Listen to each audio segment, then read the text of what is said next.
কেমন আছেন আপনারা? আলহামদুলিল্লাহ, আমরাও ভালো আছি। খারাপ থাকে খুনিরা, খারাপ থাকে ডাকাতেরা, চোররা খারাপ থাকে, ভালো মানুষটা ভালোই থাকে। কার কথা? কত সরকার ছিল, মুশরিক সরকার, সারা দেশে মূর্তি বানিয়েছে, ঠিক কিনা? মূর্তি যারা বানায় এরা কি শরম লাগে নাকি আপনাদের? এরা কি কত হাজার কোটি টাকার মূর্তি বানিয়েছে। তোর বাপই তোকে জাহান্নামে নেবে।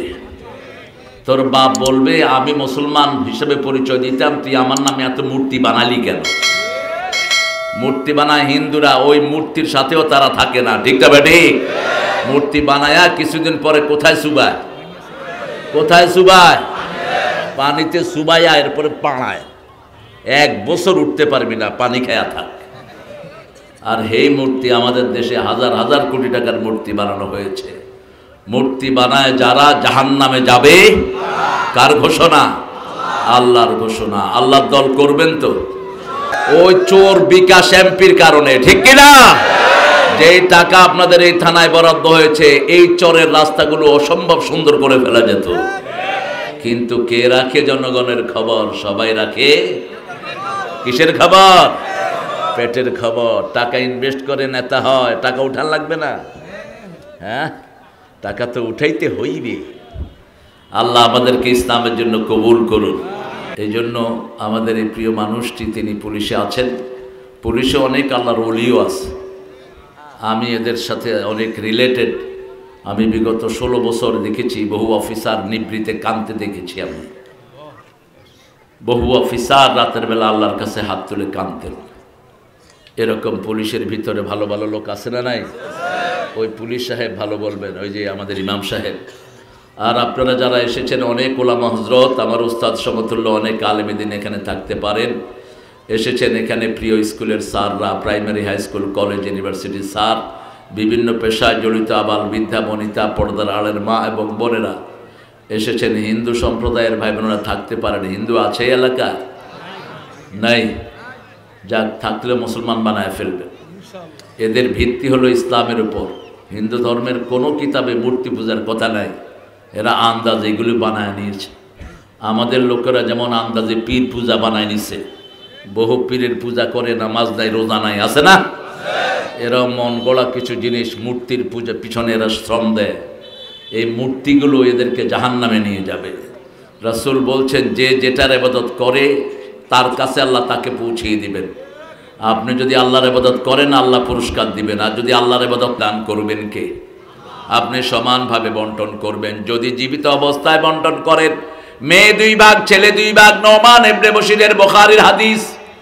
আর যদি মৃত্যুর পরে বন্টন করেন, ছেলে পাবে 2 ভাগ, মেয়ে পাবে 1 ভাগ। এই বন্টনগুলো শিখিয়ে দিয়েছেন কে? আল্লাহ শিখিয়ে দিয়েছেন। আল্লাহর আইন মানতে রাজি আছেন তো? আল্লাহ কবুল করুক। আবু যর গেফারি, খাওয়ার রান্দার কিছুই নাই। সবাই মসজিদ থেকে আসলে নেশা পড়ে, পেটে প্রচন্ড ক্ষুধা, কি ব্যাপার, খাওয়া কই? খাওয়া নাই। 15 দিনের জিনিস 20 দিন চালালাম, আর কত চালাবো? আবু যর গেফারি পরামর্শ দিলেন, তোমরা কেউ রাসূলের কাছে যাও, কিছু টাকা ধার নিয়ে আসো।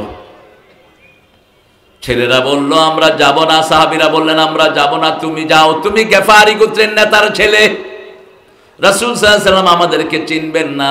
তিনি বললেন, আমি নেতার পোলা, এই জন্য আমি যাব না। আমার একটা ইজ্জত আছে, আমার একটা ইজ্জত আছে। তোমরা একজন যাও। যিনি প্রস্তাব দিলেন আবু যর গেফারিকে যাওয়ার জন্য, তাকে পাঠিয়ে দেয়া হলো। তিনি আসলেন মসজিদে নববীতে। রাসূল তাহাজ্জুদ পড়ছেন।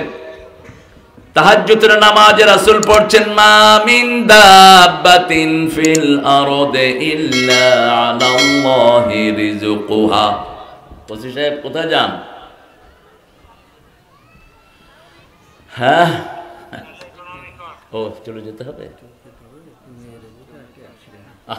না, আমার ভাইকে আল্লাহ যেন হেফাজত করে, বলো না আমিন। অনেক দায়িত্ব। 1-2টা অ্যাক্সিডেন্ট হয়েছে, চলে যেতে হবে। আমাদেরকে যে এতক্ষণ সময় দিলেন, আল্লাহ তার জীবনের গুনাহগুলো মাফ করে দিক। তাদেরকে আল্লাহ সব বিপদ থেকে হেফাজত করুক। আমিন কইলেন না আপনারা? আরে আগে তো আপনি হেফাজত হবেন, জোরে বলেন আমিন। যে কোনো দোয়া করলে আগে ওটা আপনার জন্য কবুল হবে। এবার বলেন আমিন। অনেক নিয়ত নিয়ে এসেছিলেন, শুনবেন। একটা অ্যাক্সিডেন্ট আর একটা বড় ঘটনা ঘটেছে, এই জন্য চলে যেতে হচ্ছে ওনাকে। আল্লাহ আমাদের সব পুলিশকে ইসলামের জন্য কবুল করুন, সব বিপদ থেকে আল্লাহ হেফাজত করে দিন। রাসূল সাল্লাল্লাহু আলাইহি ওয়াসাল্লাম এর আয়াত শুনলেন। এই আয়াতের ভিতরে আল্লাহ বলছেন সব প্রাণীর খাবার দায়িত্ব কার হাতে?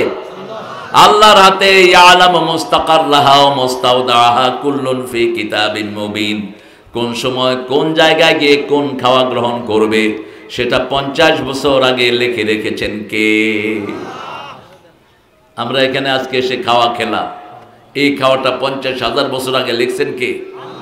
আল্লাহ লিখে রেখেছেন। আসতে যদিও কষ্ট হয়েছে, কষ্টই তো কষ্ট। আপনাদের মোটরসাইকেল কোন সময় সিট এখন দিকে পড়ে, কিন্তু কপালে যদি সিট হওয়া না থাকে আপনি জীবনেও পড়বেন না। যেমন আমার আগেরটা সিট হয়ে পড়ছে, পিছের একটা আর পড়ে নেই। ওর কপালে ছিল সিট হওয়া, ও সিট হবে। এবার তিনি আসলেন, এসে বললেন ও ভাইয়ারা শোনো, খানা আসতেছে।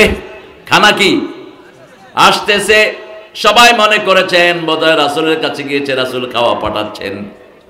একটু পরে দেখা গেল একটা পাতিলার ভিতরে করে গোস্ত আর অনেকগুলো রুটি হাজির। সুবহানাল্লাহ কইলেন না? সবাই মিলে পেট ভরে খেয়েছে, কারো খাওয়া কিছু বাকি রয়ে গেছে। মসজিদে নববীতে নিয়ে যাওয়া হলো। ফজরের নামাজের পরে রাসূল সাল্লাল্লাহু আলাইহি ওয়াসাল্লামকে বলছেন, ইয়া রাসূলুল্লাহ, যে রুটি আর গোস্ত আপনি পাঠাইছেন খুব মজা করে খাইছি। রাসূল বলছেন, কি এর গোস্ত, কি এর রুটি? আমি তো জানি না কিসের ব্যাপারে কথা বলছো। ওই সাহাবীকে বললেন, কি ব্যাপার, গোস্ত রুটি পাঠাইছে কিডা? কে পাঠাইছে গোস্ত রুটি? কয় আমি কি তোমাদেরকে বলছি নাকি রাসূল পাঠাইছেন সাল্লাল্লাহু। রাসূল মুস্কি হেসে দিলেন, হেসে দিয়ে বলছেন, হাযিহি মা'iদাতুম মিন মা'iদাতিল্লাহ। এই খাওয়া আল্লাহর পক্ষ থেকে আল্লাহ জমিনে পাঠিয়েছেন। আরো আস্তে কোন সুবহানাল্লাহ। সেই আল্লাহ এখনো দুনিয়ায় আছে না নাই? খাওয়ার দেওয়ার মালিক কে? এই চরের ভিতরে আপনাদের জীবনকে সুন্দর রাখার মালিক কে? এই সূরাটি শুরু হয়েছে অনেক সুন্দর আয়াতে কারিমা দিয়ে। আল্লাহ অ্যাড্রেস করেছেন, ইয়া আইয়ুহাল্লাযীনা আমানু আউফু বিল উকুদ। হে মুমিনরা, তোমরা তোমাদের ওয়াদাগুলো পূরণ করো। আমরা বিবির সাথে ওয়াদা করি মোহরানা দেব, কিন্তু দেই না। ঠিক না বা ঠিক? চরের মানুষেরা ভালো অবশ্য। হ্যাঁ, মোহরানা বেশি না যৌতুক বেশি? যৌতুক বেশি। তোর গোষ্ঠী কিলাই তোর চরে, কি জন্য যৌতুক খাও? যৌতুক খাও কেন? জিনাকার হয়ে উঠবা তো কিয়ামতের ময়দানে। ওই মেয়ে না মাফ করলে তোরা আল্লাহ মাফ করবে না। যারা যৌতুক খেয়েছো হিন্দুদের সাথে হাসর হবে।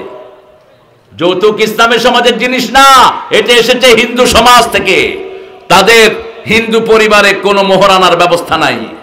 ওরা স্বামীর বাড়ি থেকে যত নিতে পারে, বাপের বাড়ি থেকে যত নিতে পারে মেয়েরা, এটি তাদের সম্বল হয়। কিন্তু আমার ইসলাম সেটা বলে না। আমার ইসলাম বলে, আতুন নিসা সাদুকাতিহিন্না নিহলা। সন্তুষ্ট চিত্তে বিয়ের আগে মোহরানা আদায় করে দাও। বিয়ের আগেই মোহরানা, কারণ বিয়ের প্রথম কথাটাই হলো মোহরানার কথা। ঠিক না বেঠিক? যেমন সকিনার সাথে আব্দুল কুদ্দুসের ছেলে কুতকুতালির বিয়ে।